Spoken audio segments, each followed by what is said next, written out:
What? Okay. I forgot to start the video. My apologies. So we just take it from the top? Take it from the top. Okay. My apologies. One more time. One more time. Apologies. Here we go. That's rolling. That's rolling. And that's rolling. Tell me to go to the. Hey. Ladies and gentlemen, as part of the Jeremiah Show, welcome to It's Radio with TV's Tim Stack. Now here's the host of the show, a man who once saw Tony Bennett say about him, "Who the F is this guy?" It's TV's Tim Stack. Yay! Yay, me again. Yay, me. Episode number 8. It's Radio with TV's Tim Stack. I got a wonderful guest, JD Roth. I'll introduce him in a bit. Jeremiah just showed up. The boss is here. We have to be good today. But the Tony Bennett story is a favorite of mine, and it's a favorite of Howard Stern. He made me tell this story a couple times on the show. So during Son of the Beach, we had Frank Sinatra Jr. on the show playing a character named Stinkfinger. Okay, that's going to get bleeped. But the character was like a Bond villain, an evil Bond villain. And we wrote a song for him, like a Goldfinger song called Stinkfinger. You can see it on the internet if you want sometime. So he invites us over to Las Vegas to see his show, which is wonderful. And I'm a huge Frank Sinatra fan. And we go, and it's me, and it's David Arquette, who had been in the show too, was a good friend. And then it's also okay, that's somebody walking in there. We're loose here. And it's the two guys I did the show with, Jim Stein and Dave Morganson. So we go over to Las Vegas, and Frank starts the show at the MGM. It's just great. And during the show, or all of a sudden, we're sitting down, and we see Tony Bennett is coming to the show. Now, you got to realize we're seeing Frank Sinatra Jr. The audience is a median age of 80. And everybody has white hair. And Tony Bennett is there. It's like, oh my God, this is really cool. We're in Vegas, and Tony Bennett's like 2 tables away. So the show starts, and Frank Jr. starts doing this show, and it's wonderful. It's like really close to sounding like Frank Sinatra. He's got this big orchestra, and he's really great. And then all of a sudden he said, now I'd like to take a little moment to introduce some of my Hollywood friends who are here in the audience. And I'm thinking like, I hope he doesn't introduce me. So, because I don't want any attention. And anyway, he starts doing introductions. His first guest, she's the lieutenant governor from the state of Nevada, the Silver State. And this former showgirl like jumps up, and she waves to everybody like, hello, hey. And it's like a nice round of applause. And then he goes, an actor from Hollywood is with us. His wife is Courtney Cox from Friends, David Arquette. So David's at our table. David gets up and he waves to everybody. And it's like, oh, David Arquette, people are excited. Then he goes, and one of the great impressionists of all time is here with us tonight, Rich Little. Now, I grew up in the 70s. It's like Rich Little, oh my God. Rich Little gets up and waves. Then all of a sudden, and now I'm thinking, he's not going to introduce me now. It gets worse. Then he goes, my father's favorite singer is here today. Ladies and gentlemen, one of the great crooners of all time, Tony Bennett.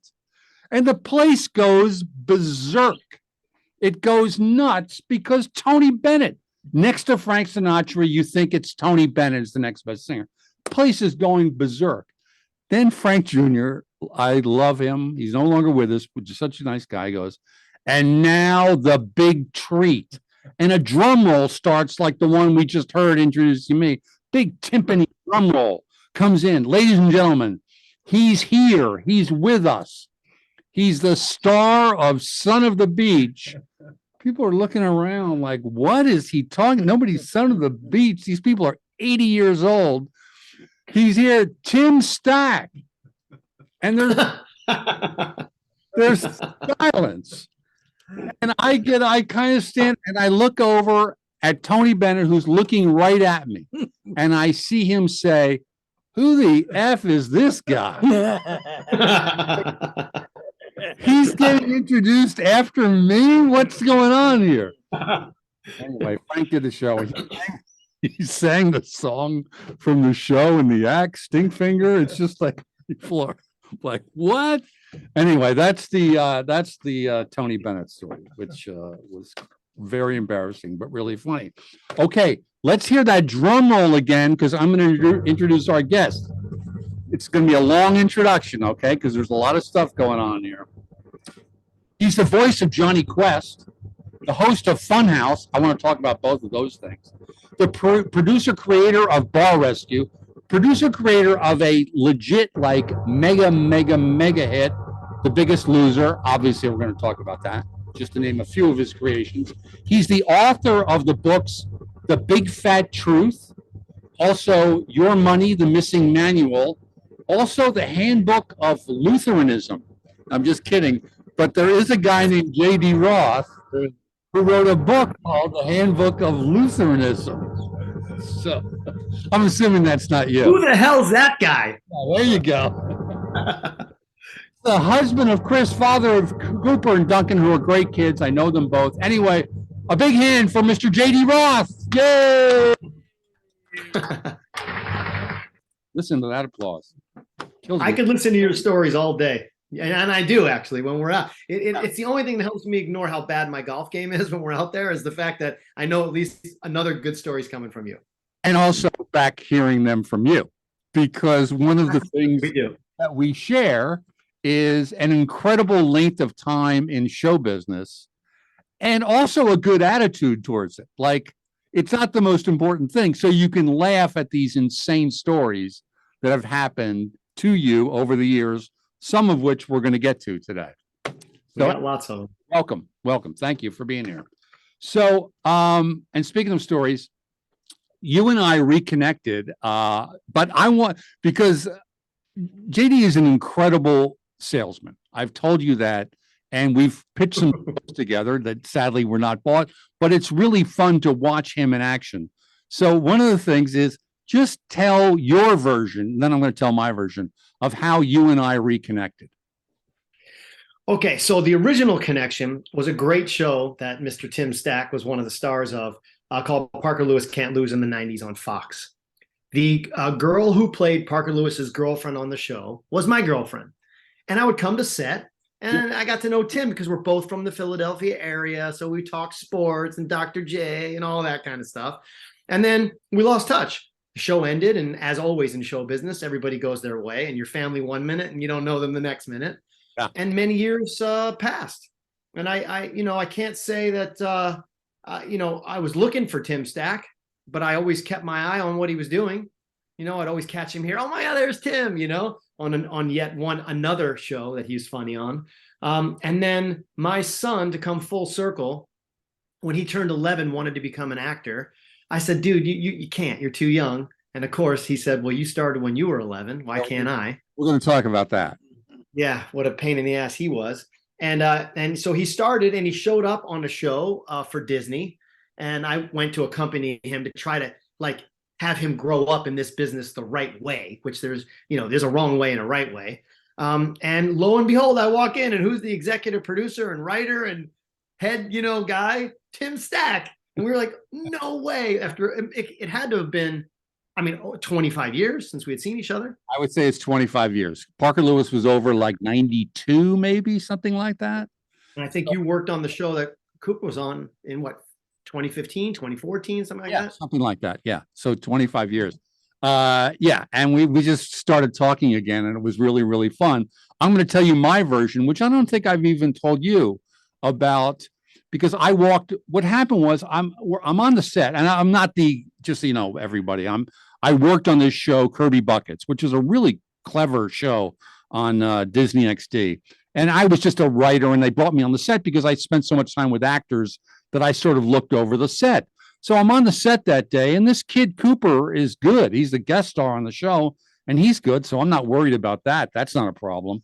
But I keep looking over, and it's like, there's a guy. How do I know that guy? Like, I know that guy from somewhere, and he's sort of standing off to the side watching it.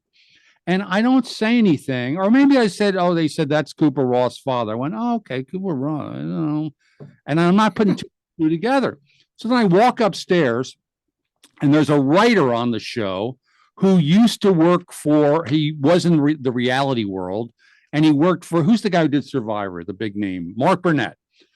And he had worked for him, but he's going nuts because he's saying, you're not going to believe who's downstairs. And I said, who? And he goes, JD Roth. And I said, and I'm not familiar with the reality world that you have gotten into at this point. And I'm saying, like, JD Roth, like Hyman Roth? Who's JD Roth? Who? And he's the biggest loser. And he said, so it's, and then I start putting two and two together. And then I go into the IMDb thing, like to look at and I realize, oh my God, it's JD. I knew him in Parker Lewis Can't Lose because you were doing Funhouse at the time. Yeah, and which you're was right. a big deal. People don't remember it, but that was a big deal game show that you were hosting at the time. Anyway, that's how you and I reconnected. My version of it was this guy was like, you're not going to believe who's downstairs, because he had worked in reality. And you are, I'm not lying here, you are a really big deal in that world, having created a monster hit with The Biggest Loser. Yeah, we had a good run for sure. It was always funny because I would go to set as Cooper's dad. Yeah. You know, whether it was he did a series with James Caan on ABC or he did a film. And then somewhere along the line, there would be some crew member who Right. either worked on one of my shows. And I would go from the guy, you know, how they treat all the parents on the shows, like shove you in a corner, you don't get, you stay away from the food table, you know, go outside. And next thing you know, I got a director's chair sitting right next to the producers on the set. You know what I mean? I always ended up going from Cooper's dad to like one of the gang. The other thing I'm remembering now, looking at you and like, who is that guy? Is most parents, if they have a guest star on a show, they're trying to work their way into the parents of the regulars to try to get information about their, they're mingling with the other parents. But here you are, you've created these monster hits. You're not looking for your next gig, certainly not on the set of Kirby Buckets. And you're not really part of that group because you don't need to be. It was. I'm just not a mingler in general, Tim. I think you know that. I'm not. That's never been my deal. And I think growing up in the business at a very young age, this is my 45th year in show business. Yeah. So it's just what I do. Like some people are lawyers, doctors. Like this is my job, and I love doing it. But yeah, I've never been about those parent groups. And I grew up as a kid in the business who saw others' kids' parents. Right. I grew up with Anthony Michael Hall, and I mean, in that era, and saw what their parents were like. You know what I mean? And so I've been around it so long, I can identify that stuff from pretty far away.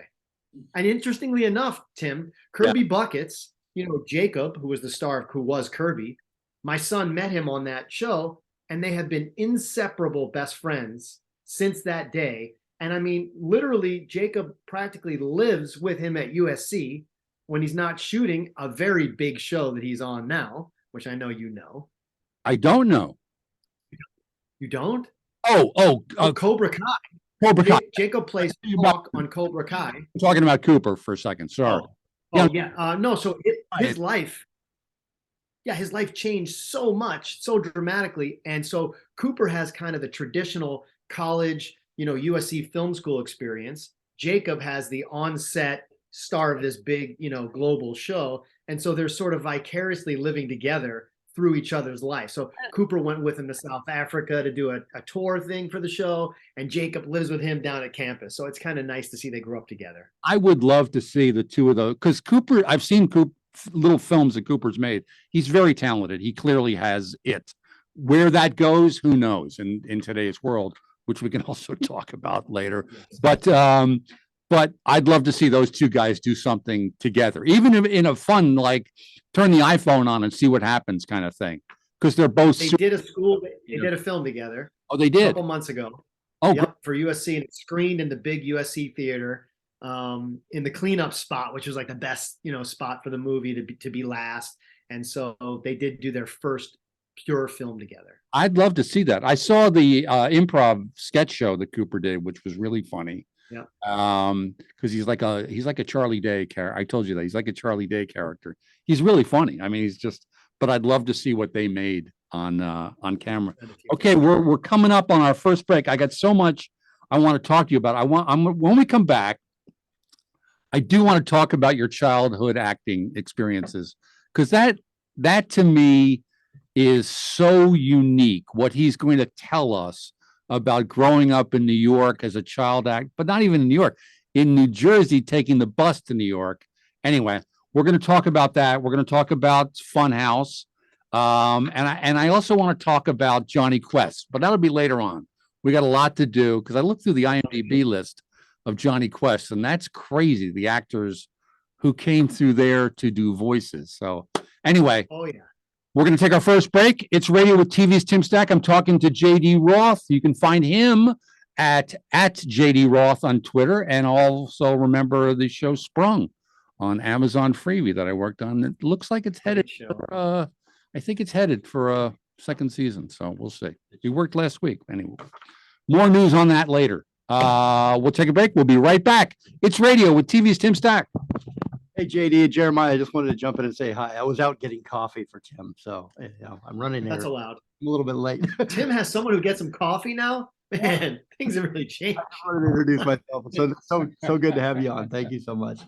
My initials are JD too. I'm Jeremiah David.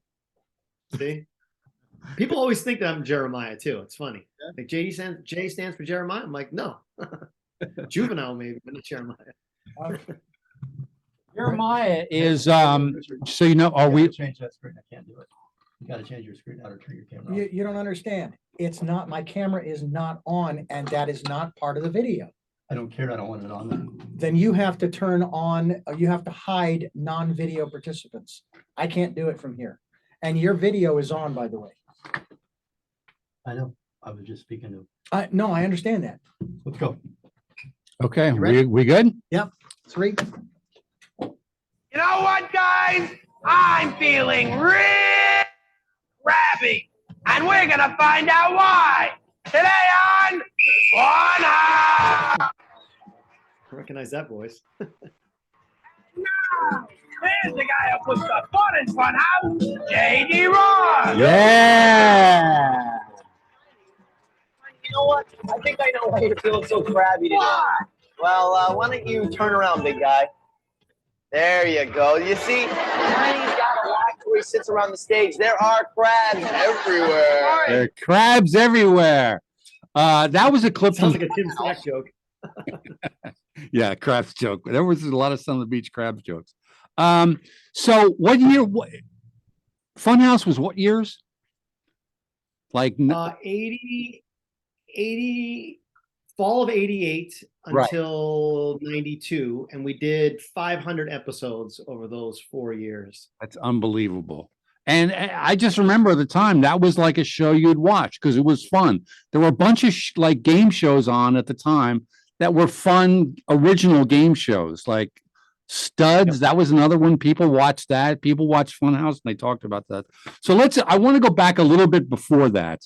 And I want to go back to, JD mentioned we're both from Philly, both 76er fans, although he's more of an 83 guy. I'm a 67 guy, but we've found a lot in common there. But you started out as a child actor, but you're living in Cherry Hill, New Jersey, which is outside of Philly. And you would take the bus to New York after school every day by yourself. Yeah. I mean, it was an interesting thing, right? Because my mom was a stay-at-home mom. My dad was a lawyer, and it's not a creative endeavor, in our house of any sort. And they couldn't understand why I would roll up the TV guide and interview the mailman when he came to the house. Or when we would watch a game show, I would be saying the host line instead of trying to figure out the puzzle. That's funny. And I would say, because it's the same lines over and over again. I'm like, it's so easy to know what the guy's going to be saying. And so I don't think I ever consciously thought, oh, I'm going to be a game show. That never happened. I only knew I wanted to get inside that box. Right. And I didn't understand how. And I impersonated my dad's voice on a Sunday showcase that I had heard about through the Yellow Pages, mind you, in New York, that had a kids showcase. So I just called and made an audition for myself. As a family, we had never been to New York City. Like back then, 2 hours away, it might as well have been in Alaska. Right. And you didn't. New York. Yeah, nobody went to New York. You went to Philly. You get a cheesesteak. You're on South Street. You know what I mean? New York was unthinkable. So I was 10 years old, and I remember my parents saying, "We're going to take you. You're not going to get it, and that's going to be the end of it. I don't want to hear about this anymore. More Done." showbiz.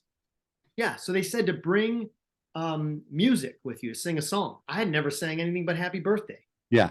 And so the only thing I had, Yeah. there's not an exaggeration, there's a true story. The only thing I had was a cassette tape of Billy Joel. And I didn't know you were supposed to bring sheet music like professional kids. And there's a piano player there playing and you sing the song. I didn't know. So we get there, we drive 2 hours. Yeah. My sisters are there. We check into a hotel. It's a whole thing. There's a line around the block. For this, And I wait in the line. It was on First Avenue and 82nd Street. It was a little like club. Yeah. And I waited in line around the street, and it was the club's name was called Something Different. That's literally the name of the place. And I waited until it was my turn, and I went in, and they said, "Where's your sheet music?" I said, "Here it is." And I didn't know the difference between sheet music and cassette tape. I gave them the cassette tape. They put it in, and I sang with Billy Joel. I sang Honesty at age 11 or 10. And I think they must have just thought it was funny. I don't know. But in the end, 5 people got this showcase. It was me, Sarah Jessica Parker, oh my who God. ended up going on to be Annie on Broadway and obviously fame beyond belief. Ricky Lake, who also went on to become extremely famous. Allison Smith, who was on that series that I know you know, Tim, Kate and Allie. Remember, ran for like 12 years. One of the Network kids. television. Yeah. She played one of the kids on it. She also was Annie on Broadway. And one other person. So it was the 5 of us. And we would do this like singing showcase. And that's literally how my career started. But yeah, then- that's the most singing I've done to this day. Funny. It's almost like an Andy Kaufman bit, like you're bringing the cassette and singing along to it for your audition. Yeah. No wonder they liked you. So, but one of the things you talked about was like, then after you continued with the showbiz thing, your parents let you, and you would take the bus by yourself up to New York into Yeah. Times Square, which back then, Disney had not invaded Times Square. Oh, no. It was a rough place. And I'm 11, 12 at this point, right? And I look like 9. Yeah. You know what I mean? So that's the other thing. So I remember my dad saying, "Listen, I'm going to give you $1,000, and when you run out, you're done." And I was like, how are you going to run out of $1,000? Like, impossible. Right. Well, I got to know the bus. I started doing my New York thing. I got to know the bus driver, so I didn't have to pay for the bus tickets. Yeah. And I started coming up with all my little schemes of, how I was going to stretch this $1,000 to infinity. It did not take long though. I booked a lot of commercials. I was this redhead freckled, kid with a reading ability that was 5 years past the age I looked. So I looked 9. Right. And I'm reading at a 13-year-old, level because I was close to that age. And it was, in the beginning, it was kind of taking candy from a baby. I booked commercial after commercial after commercial. I think I still hold the record, most national commercials done in a year for somebody under 21. I did 22 national commercials my first year, and I was making more than my dad, who owned, a few law firms and was a pretty successful lawyer. I didn't know it at the time. I didn't know that until I was already in college. I didn't even know I was making money, Tim. No joke. The checks went somewhere. You didn't. I noticed a lot of mail coming to the house. Right. You know what I mean? With my name on it. But I had no idea that there were checks. Oh my gosh, that is so funny. But I just the image of you as this little red-haired kid walking through, past places like Show World. Like there was a place in New York called Show World where they had live sex acts. Like as soon as you went in the door, there were live sex. And I just keep thinking about this little red-haired kid walking Well, it through. was the Port Authority, right? So I'd land in Port Authority, Right. where there was a fantastic Arby's that knew me by name. Yeah. And so on my way back, I'd always get my Arby's sandwich and my French fries and drink for the bus ride back. All the commuters on the bus would help me do my homework. So my math homework or whatever I had. The bus drivers were friends. Very early on, my mom started to go with me, but like she also had 2 other kids and a husband. And I'm in New York 5 days a week. And then for 1 year, I hired a retired truck driver, and he would take the bus with me. But these people were slowing me down. So by the time I was 13 years old, I was like, look, you guys are weighing me down. I just started going in the city by myself. But many a time, Tim, in Times Square, at those shows, as I'm walking by, people would grab you by the arm or, hey kid, come here, and it really helped me kind of have that chip on my shoulder that I needed in the business, that armor that you need to have. Without knowing it, it really did help. But it sounds like, and this is something, it sounds as if you were born with, which is a natural kind of chutzpah to get out there and do it and not think about anything else. Yeah. I remember a bus driver said to me, listen, like, we're going to Port Authority, you're going every day. He goes, you have to learn how to put a look on your face. And I literally remember sitting on the front bus step, going 80 miles an hour, not in the seat, on the step of the bus. And I remember he's like, you got to have this look. And I was like, well, what's the look? Like, what are you talking about? He's like, I'll never forget. His name was Ray. And he said, you got to look like you just killed your mother and you liked it.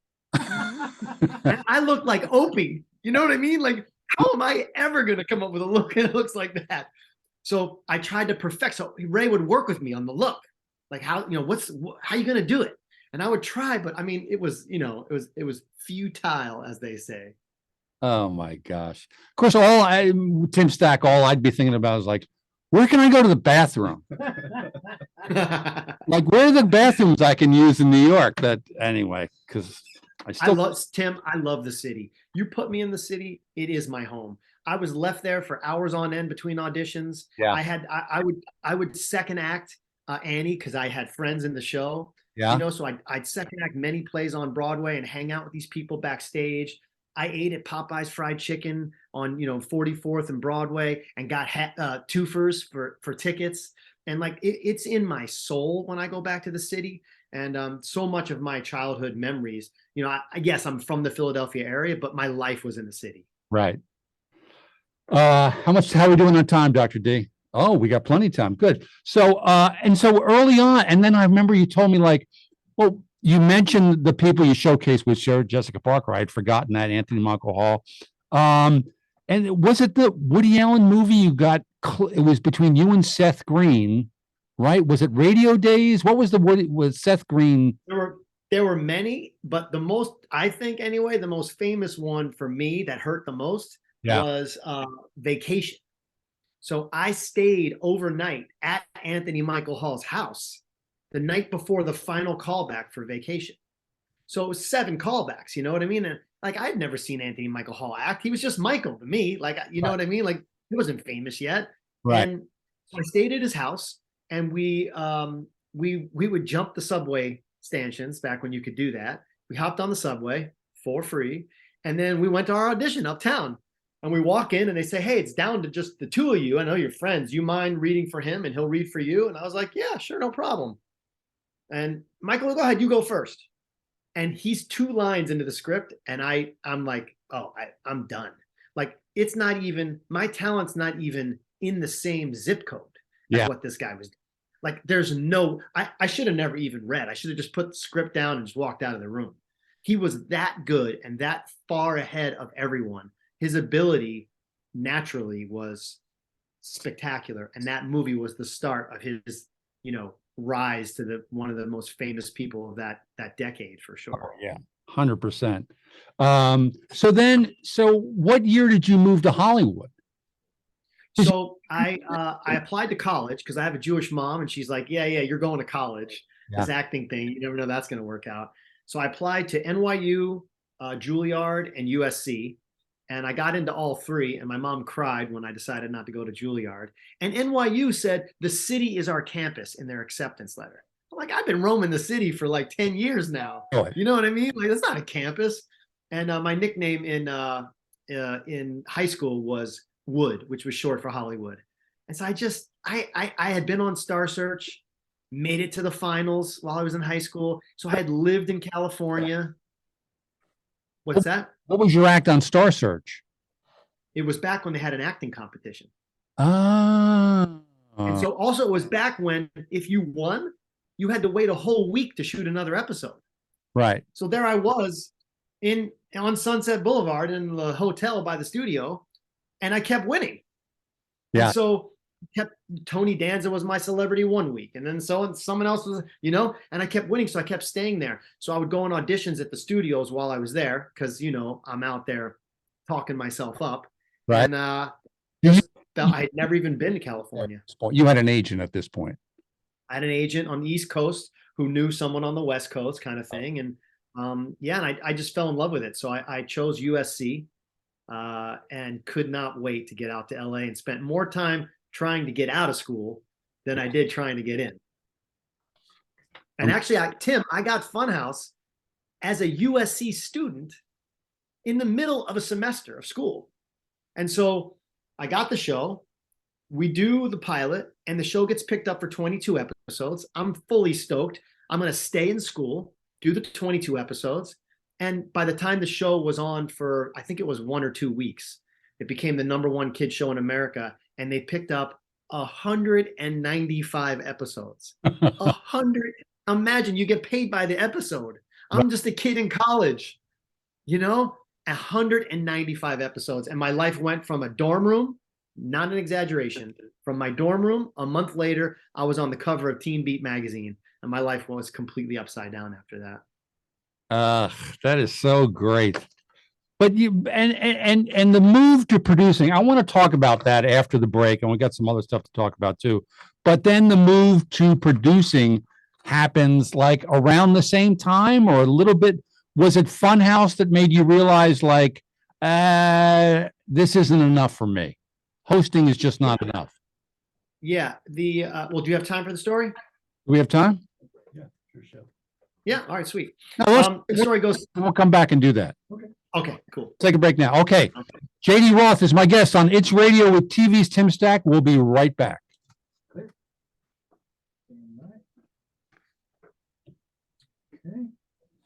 Get some water.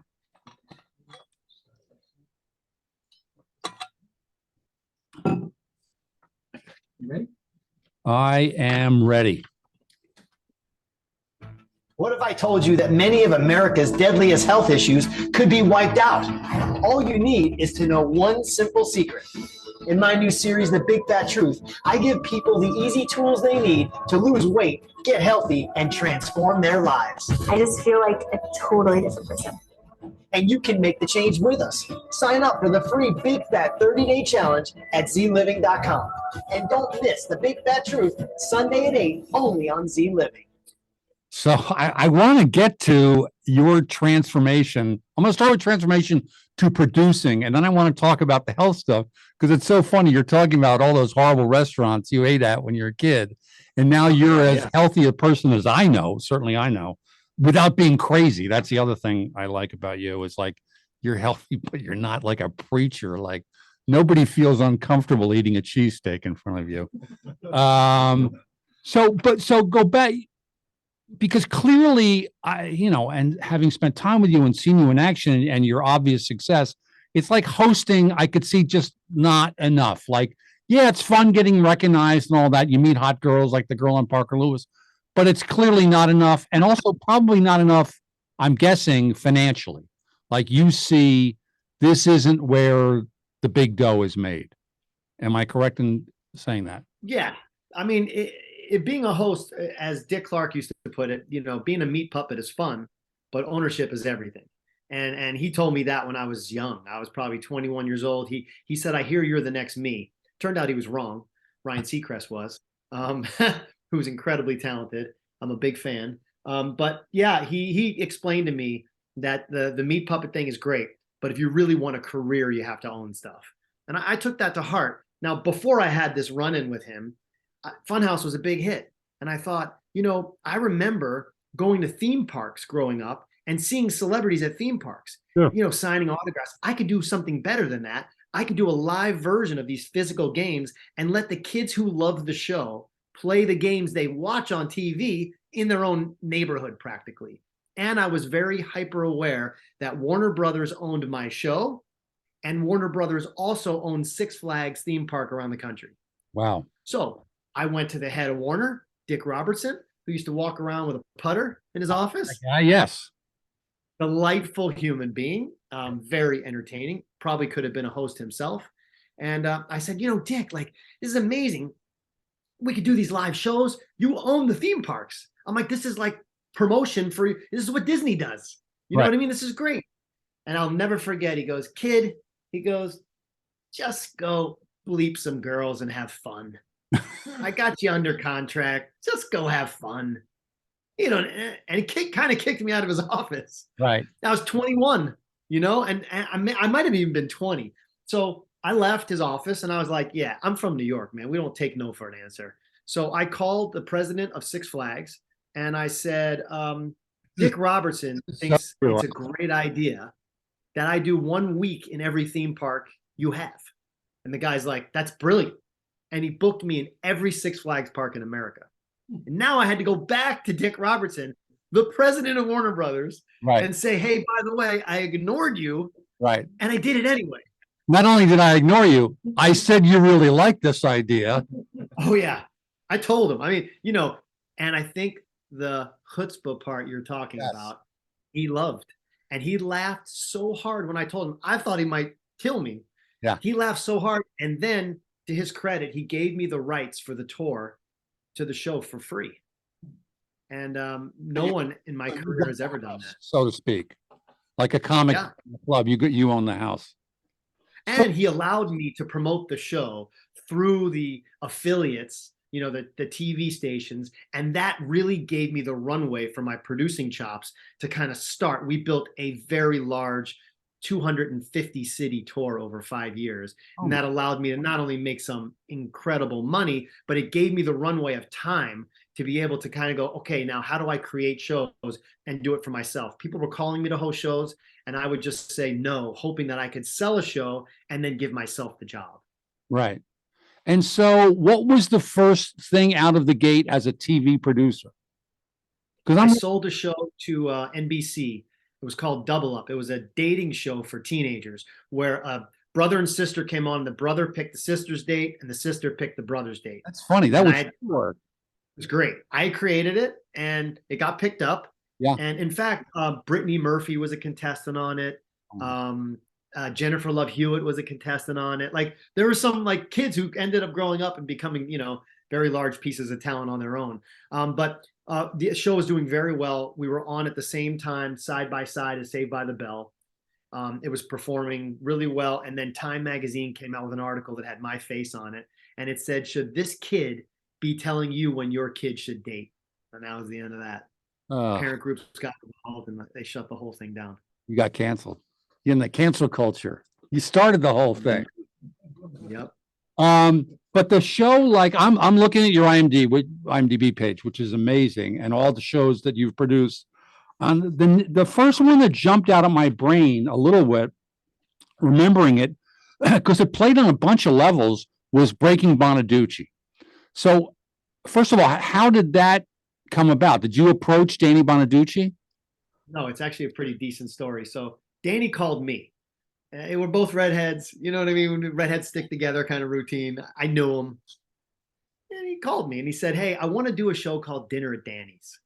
I go, Danny, that is the worst idea I've ever heard. What? You're going to have celebrities over for dinner? That's not a TV show. He's like, well, VH1's really interested in it. I go, I highly doubt that. Yeah. You know, I'm giving him a hard time. He's like, call them. You're pulling, I called VH1. pulling a Dick Robertson on him. Yeah, exactly. So I called them and they're like, yeah, we're actually interested in it.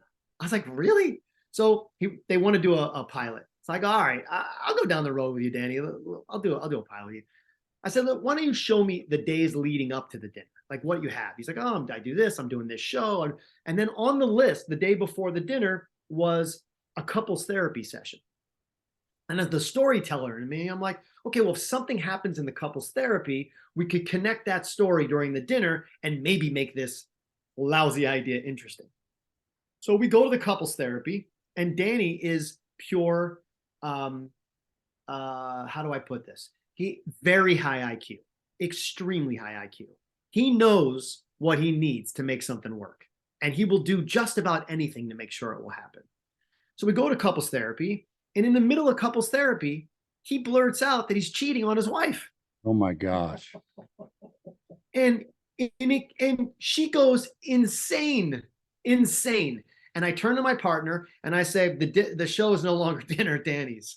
The show is Breaking Bonaducci. And he literally fell off the cliff of life right in front of us. And if I was a more experienced producer, the show would not have been half as good because I would have stopped it. And I was not aware at the time of how far off the cliff of life he was getting, but it was pretty bad. As I believe the New York Times wrote about the show, this is the first show that dared to show the blood on the tracks. So yeah, you turn for a train wreck. This was beyond a train wreck. This was them turning the cameras. No, it was. That's what I'm saying. It played on a bunch of levels because you had the celebrity factor of Danny Bonaducci, but it did delve into the mind of a guy who was, as you just said, fell off the cliff, and it was both it was entertaining and interesting, and also, like sadly captivating because you just what you said. You caught this guy in the throes of a breakdown. And it was really interesting. It reminded my dad early on, you were way too young to remember this, but there was a show on called American Life or American Family on PBS in the early 60s about a family in Santa Barbara, the Louds. Oh, of course I know it. Okay. And the family completely fell apart. On the outside, they were amazing. And then you got in the doors of their life, and one kid was gay, and they were divorcing. And I remember I've watched it. And that's what Breaking Bonaducci reminded me of, except the celebrity version of him, because you are witnessing this breakdown of a guy who is, I had a little interaction with him. He always seemed like a little like Charlie Sheen to me. Like he's a nice guy, but he's crazy. And I don't mean to like put him down like he's crazy. Like he has issues. He has mental issues, and you caught them on camera. The difference, I think, between maybe him and Charlie Sheen is Danny fully believes that his kids would be better off for knowing him less. Oh, if you know what I mean. He's that self-aware. And in Danny's worst, drugged out, drunk, whatever, worst moment ever, you could still whisper in his ear, hey, I need you here at 6 a.m. And he'd show up at 5:59 and be on his mark. right. So that's the difference, I would say. He's hyper aware that if you don't do what you're supposed to, then the camera turns away. And I wonder if that's the child actor in him. Like, that's how you're trained. Like you're on time. And I did his radio show a few times to promote Nightstand and Son of the Beach. And I was just he had written an article. I don't know if you remember this, for Esquire years ago. And it was really funny and really, the child star who then gets into drugs, and he wrote it from this self-deprecating standpoint that was both funny and really revealing. And I thought that was super interesting. And then you go off and capture it on camera. So he's a real talent. So here's a question. It's a two-part question. You got healthy, like you, and I want to take this then into The Biggest Loser. So how did you get healthy? Like, how did you say to yourself, I'm going to make a change here, and I'm going to get in shape and take care of myself and be conscious of what goes into my body? I've always been obsessed with fitness. So that's been since very early on in life. That was a passion of mine very early on. So I've always been athletic. I've always been a guy who loves sports, who loved going to the gym and lifting weights. And I always believed what most people believe, which is, the more steaks you eat, the more fit you're going to get. Protein, we're cavemen. What do cavemen do? They ate meat. You just grunt and eat on, And I never really understood how you age. And when you get older, you're 20 years old, you're invincible. Right. So everybody in my family struggles with their weight, from grandparents on down. I was the only one in my family who never did. And my mom will tell you that it was like, if I was going to eat a tasty cake, I would put the tasty cake 100 feet away, unconsciously. And I'd take a bite and I'd run back to the television. And then I'd run during the commercial break to go get a bite, and I'd run back to the She's like, oh, of course. You know what I mean? So for Tasty Cakes is what you should have. Tasty Cake is a delicious Philadelphia bakery, for those of you who don't know. Yeah. And it was a huge part of my childhood. So that part of it was easy, but meeting what was your favorite Tasty Cake? Oh, chocolate candy cake, without a doubt. And the butterscotch crimpet. Yeah, those are the two. I'm with you on that, 100%. And sometimes for breakfast with a good cup of coffee, like butterscotch. Frozen. Oh, that's good. Got to freeze them. Yeah. And then the butterscotch crimpet had like a plastic sheathing on it. And so if it was frozen, you had to take your hand and rub the top of it so the butterscotch topping wouldn't come off on the plastic. Yeah, you're right. Otherwise, you're licking the plastic and eating the cake Exactly. at the same time. That's not good. That's not good. Burns calories though. So anyway, So yeah. I had no idea him. I mean, I'm not going to lie to you. I was a TV producer, so I wanted to produce hits, and I had some shows on that were working, thankfully, and then tried to sell this show, Biggest Loser. But I can't say there were a lot of people that wanted it. Television is about wish fulfillment. Beautiful people doing amazing things in incredible locations. It's not about a grown man who's 330 pounds crying about part of his life that he lost that he can't get back. So it was definitely not a popular pitch at the time. That's interesting. And what I'm surprised at is, and again, having spent time with you, and you mentioned the word earlier, storytelling. And that's a word that, you know, I do it being a writer, like I think nothing of it. But as a reality producer, unscripted TV producer, you need to create stories and hope that you can create them with people who aren't actors, they're real people. That's not an easy thing to do. Yeah, well, at the time, the shows that were working were shows that were a little more mean-spirited, you know, in that era. It was Joe Millionaire, and it was, you know, it was like sort of making fun or tricking people. Right. And that's just, I can't say I wasn't entertained by those shows, but that's just not a show I know how to produce. I was always about transformative things in my own personal life and in my professional life. So to me, what an amazing story that you could take someone who's 300, 400, 500 pounds and turn them into Olympic heroes. Right. That it wasn't, no one is hungry enough to eat themselves to 400 pounds. So what you perceive as hunger pain is emotional pain. Find the emotional pain and you solve all the problems. The issue is scientists only cared about calories in, calories out, and there's a deficit. But we cared about a lot more, and that's why people lost more with us than they do on a diet.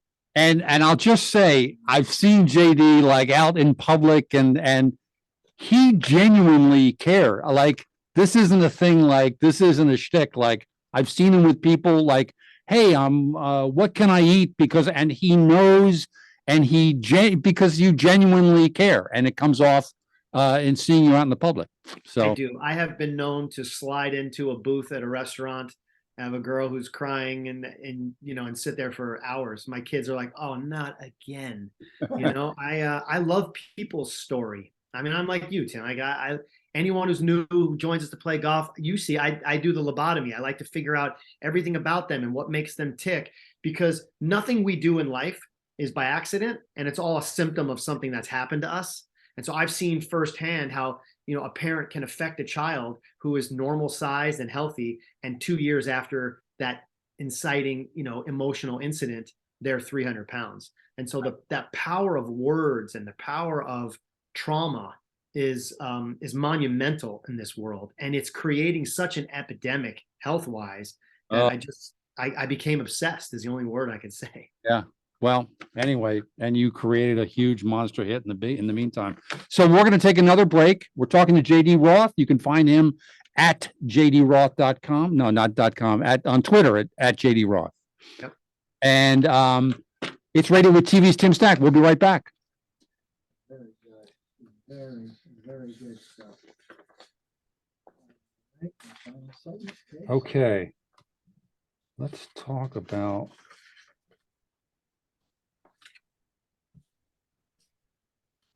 Okay, got a few more things to talk about. Cool. You good? Everything good? Yeah, it's easy talking to you. Come on. Yeah. I only bring on people I know. Yeah, Mike keeps waiting for me to book somebody I don't know. It's like, I don't know. Good thing you know a lot of people. Yeah. Who you know is I just know people have great stories and they come on and it's. You got to get some people on from like the original Groundlings days. I'm having Lynn Stewart, who Great. who's going to come on, and yes. Whoops, you all right? I love those stories. She's got great stories. Okay. We all set? Yeah. Okay. Tell me when. Here we go. Let go! Hey, look, people! Help! Help us! Sonic! people see the amok? It's like they don't even care. Can you get the wild man of Borneo off my back here? Who are those guys? I'm not sure I want to know. Ah! Johnny Quest, everyone. Johnny Quest. He's Yeah, baby. I want to talk a little because I was going through the list of actors on Johnny Quest. So, a couple things about your voice. Was that the only animated thing you ever did?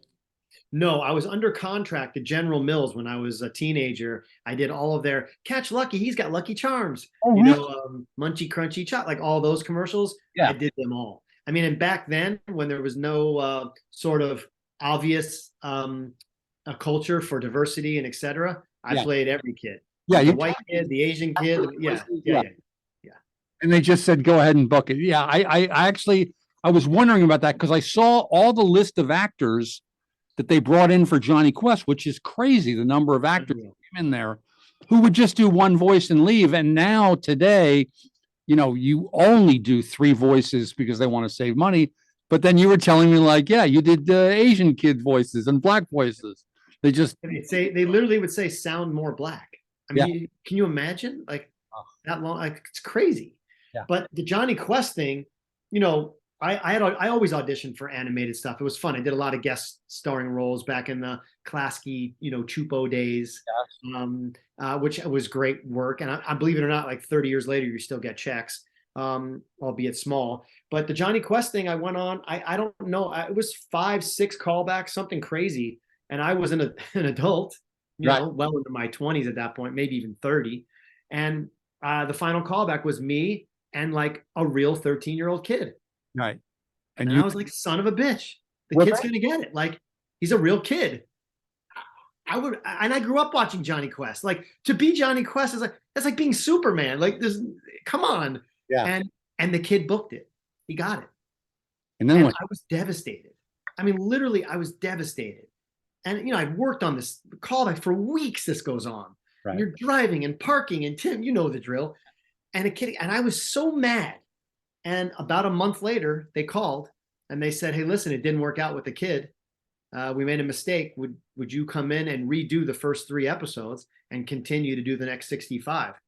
And of course, you know, the corner, you know, girls that we are, we'll sell ourselves to the devil. Yeah. I was like, absolutely. Thanks for calling.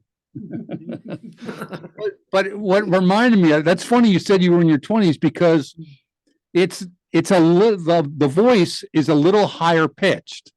And it Yeah, my kids ask me to do it all the time. Yeah. Yeah. And it reminded me of like the only voiceover thing I ever got was from that movie, The Brave Little Toaster, which I do a high version voice of, hey, it's light. Oh, toaster. And so when I was going through Johnny Quest, it was like, oh, he's kind of doing a Lampy thing from Brave Little Toaster to make it your voice of a kid. Yep. And yeah, which they wanted. And the idea of, and that was back when you were in the same room with all the other actors. That's all why the mics lined up in a semicircle. You know, I was literally doing Johnny Quest in the same microphone they did the Flintstones. really. And you know, all the Hanna-Barbera stuff was done in the same studio. And at the time, that studio still had existed. So it's no longer around anymore. But on the same microphones, because they liked the sound of the room and the tone and all of that, we did Johnny Quest there. And I got, at the time, Robert Patrick, who was Terminator had just come out. And he was at the time, one of the biggest, scariest stars ever. Right. And so I would turn my head to the right to look at him on a line. And as he would turn his head sideways, I just saw him like, you know, as the Terminator, you know. And every week someone else would come in that was like, the name was big. I'd walk in every week and just be like so beyond nervous. Well, you had mentioned, I think we were playing golf and around the time George Siegel died, and he did a bunch of these episodes. Which He played my dad. Yeah. He did every episode. George Siegel in the 70s was a huge movie star. So for you to be in a little studio with him, it's just great. And mind-boggling. My shoulder touched his shoulder and for 65 weeks.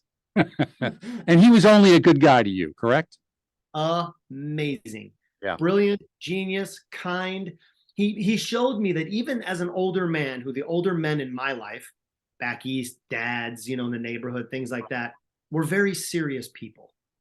And George Siegel was the first older guy, and at the time he was probably in his 50s, which is what I am, but that you could have laughing fits that got so uncontrollable that you had to stop down and sit down to catch your breath. That's funny. It's The funny joy. to recognize that. Like, that's weird. An adult is laughing. Yeah, and that hard. Like, adults giggle, but they don't cackle to the point where they can't catch their breath. And he had that on a regular basis. And it was such a beautiful thing to tap into his childlike enthusiasm, for what he had done. And I know he was a big deal in the 70s, but he had been through an awful lot of pain at the time I saw him, right? 20 years between drug addiction and, career-ending choices, right, and trying to come back. And not only did he come back, and by the way, our show was the first thing he did to come back. Is that true? He ended up back in network television in a substantial, multiple 10-year hits, yes, including the ending of, with the Goldbergs. Right. But Just Shoot Me, right? He did that show. I don't know how many years that ran. Yeah. And he was an absolute joy to be around. He was very nice to me. I was, we've talked about this, but I was a waiter at the Ginger Man working for Carol O'Connor when I first moved to LA. And George Siegel's jazz band, the Beverly Hills Unlisted Jazz Band, would play there on Sundays for brunch. And so he would always hang out. You mentioned the drug thing. It was like, cocaine was just crazy then. And the band would go off, they'd do a set and then they'd all go off to where like the waiters hung out and do their thing and load up and come back. But this one day we're talking and he had gone to, I don't know if you remember the school in Lower Bucks County called the George School, which is a Quaker boarding school on a farm, and Stephen Sondheim had gone there. So somehow I knew he went to George School, and I'm just a waiter trying to be an actor. So it's like, hey, George, I heard you went to George School. And he said, he looks at me, goes, oh, yeah, I went to George School. And he said, you know who else was in my class? This is where he was so nice to me. He said, Blythe Danner was in the class. So I was like, oh, Blythe Danner, that's cool. She's a great actress. And then he said, Keir DeLay. Now, for those of you who don't know, Keir DeLay was the other male star in 2001, A Space Odyssey.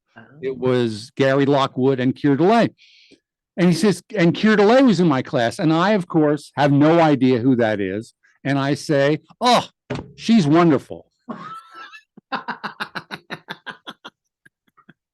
And George Siegel looks at me. It's that moment of looking at me. And he just went, yes, she is. He leaned totally into it. That's so him. He's just like, kid. There's a wonderful warmth to George that I don't know how many people ever saw it, but he's just a huggable dude. Yes. Yeah, I think I knew a couple of guys who wrote on Just Shoot Me who just loved him and said it was just a pleasure. But then I'm looking at the rest of the list of people who worked on that show. Robert Foxworth, who was a big actor. BJ Ward, that's an original Groundling there. If any of these names ring a bell to you. Mark Hamill came. Mark Hamill did lots of episodes. Yeah. Which he imagine as a kid who went to the movies and waited in line for 2 hours to see Star Wars. And I'm literally 2 mics over from Mark Hamill. Like, it was shocking. I kept thinking, like, what are these guys doing here for a session fee? Like, But he loves that stuff. He came on Son of the Beach. He did 2 episodes of Son of the Beach. And I just couldn't wait to spend more time with him. But he loved that. Anything animated, he was like hooked in on. So who else was great, Tim, was Jeffrey Tambor. Yes, I saw his name on the list. Yeah, he did a lot of episodes too. And he and George would get into these laughing fits that I just marveled at. I was like, I want to laugh that hard one day, where I literally can't control myself. It was beautiful the way they could just tap into that childlike part of them.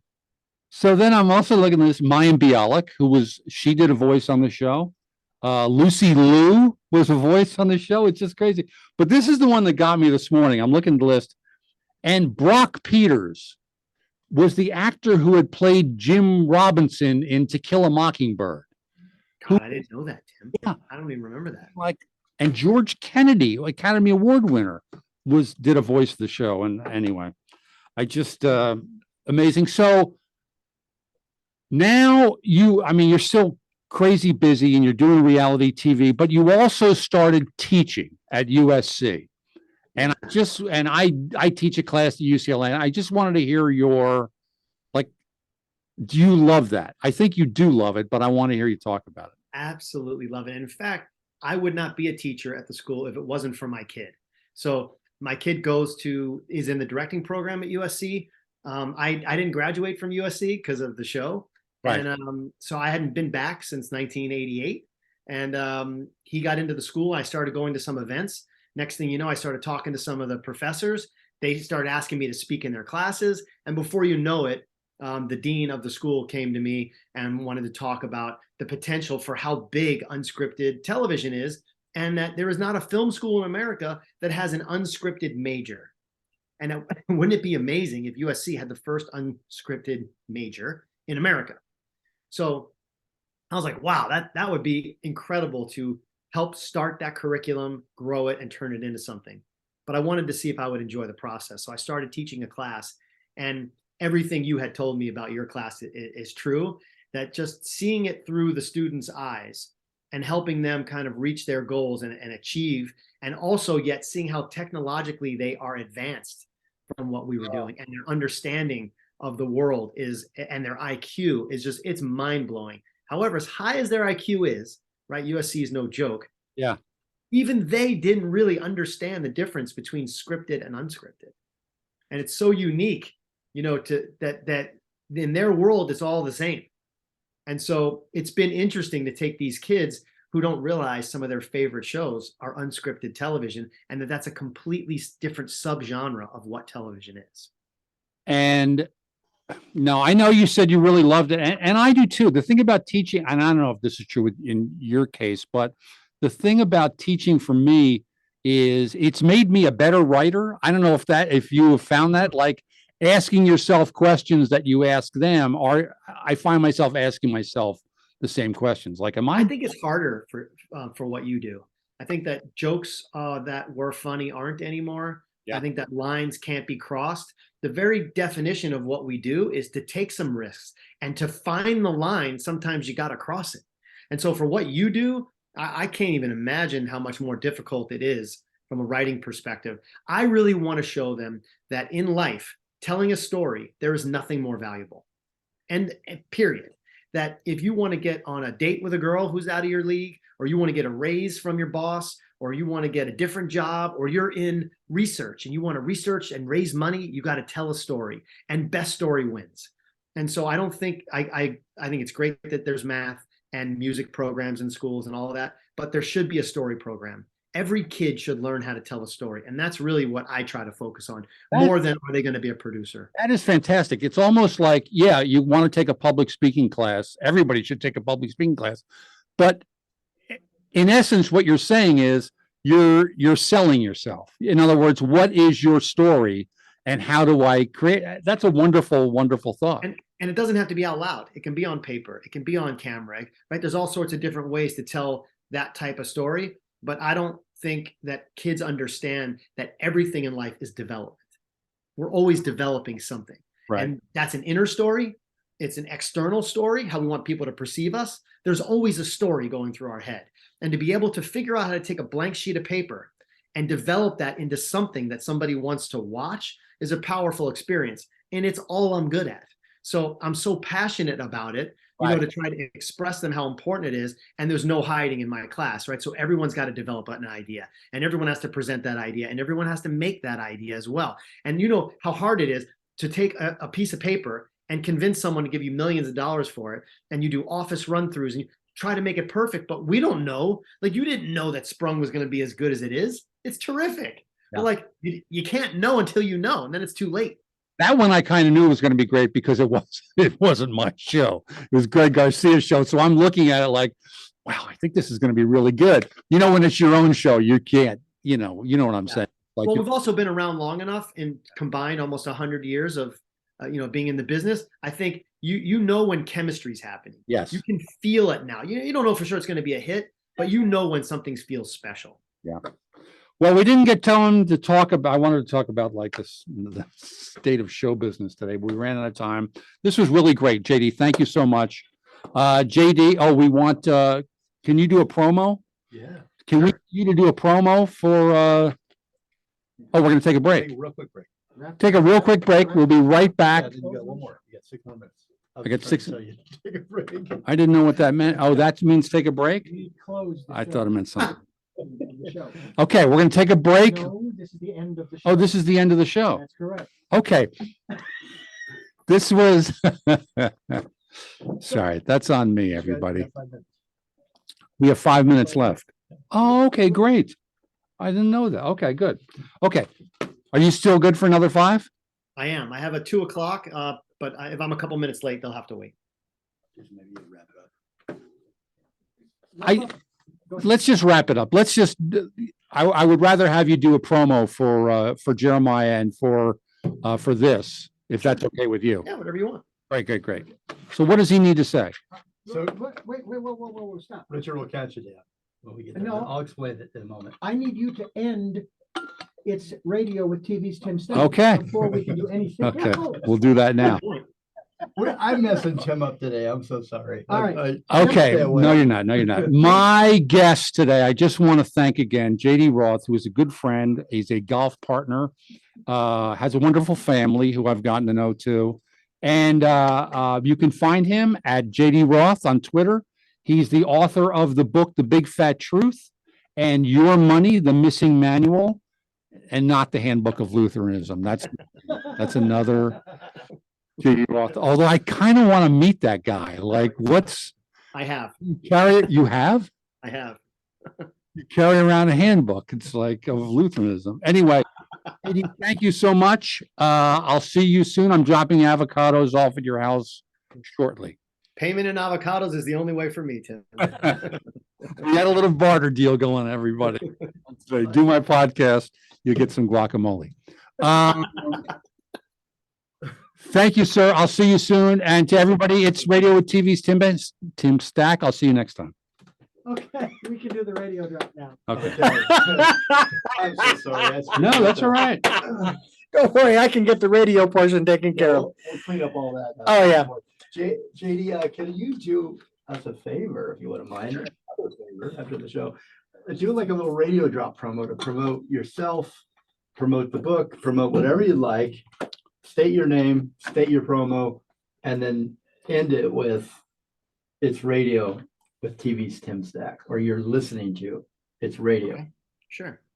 And we'll drop this in all future shows. So you get the promo, whatever you want to sell or put out there. Yeah, We'll run for a long time. All yeah. right. Hey, everybody, this is JD Roth. Hold it.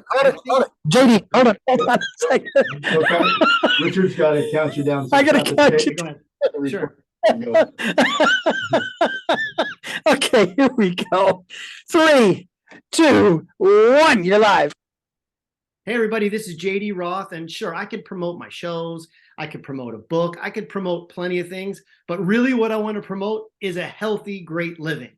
So if you want to get healthy and you want to learn how to eat and do all those things, you should check us out. My wife and I have a great site. It's plantbasedlove.com. It's LUV.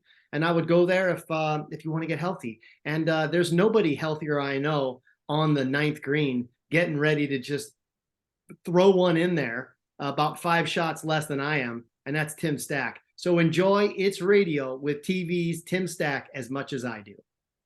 That was perfect. Love it. Good. That was great. Thank you. beautiful, man. Best one yet. I love Oh, it. yeah. JD, thank you. Go Yeah. do your 2 o'clock. Thanks, man. Talk to you. I'll see you soon. I'll see you this week, maybe. Great. I would love that. Jeremiah, nice meeting you. Richard, same to you. And talk soon. All Talk to you right. soon. See you. Okay. Okay.